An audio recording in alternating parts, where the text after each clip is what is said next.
No, I'm not ready to retire. I haven't even intercepted some...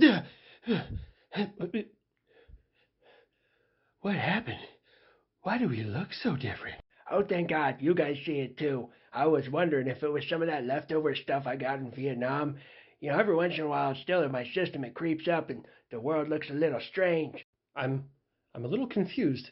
No one told me that we were getting upgrades. I don't know what everybody's worried about. This is exactly how I see y'all anyways. Whatever. Let's just go with this fever dream and see where we end up. Did I ever tell you guys how I won Vietnam? Grandpa Buff, let's be real. No one won Vietnam.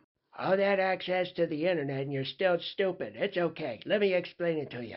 The year was 1972. Operation Linebacker 2, also known as the Christmas bombing. Grandpa iced bad guys on Christmas? That's fucking gangster.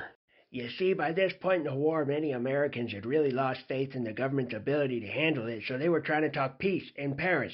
Well, the North Vietnamese said, no, get bent, we're going back home, and you can continue to fight us on the front lines. And America said, well, okay, we're going to deal with you in a different way. It was a bit before my time, but I still love this story. Get down with your bad self, Grandpa Buff.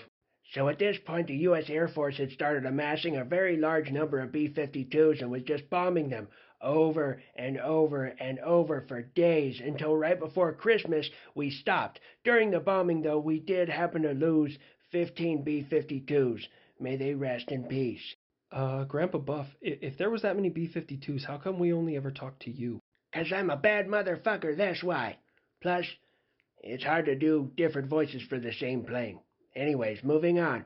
So we stopped bombing temporarily, and then we told them, hey, you want to talk about some more peace, or are you going to still be stubborn? And in more or less words, they told us to go fuck ourselves in the wrong direction. It's at this point President Nixon was like, okay, it's time to change the topography. And overnight, they amassed 200 B-52 bombers loaded with ordnance, and we went to North Vietnam. Dropped all of them in that night. By the time the last B-52 had landed back on the runway, the North Vietnamese said, okay, we're willing to talk. Peace through superior firepower. I fucking love it. Within a couple of weeks, they had signed a peace treaty which pretty much said, hey, North Vietnam, you stay in North Vietnam. South Vietnam will stay in the South. Your guys' borders will be drawn this way, and then everybody was happy. But everyone always likes to reference the fall of Saigon, which was 3 years later after we had already signed the treaty because they decided to break the rules. Oh my God, Grandpa Buff. I know, education's a powerful tool.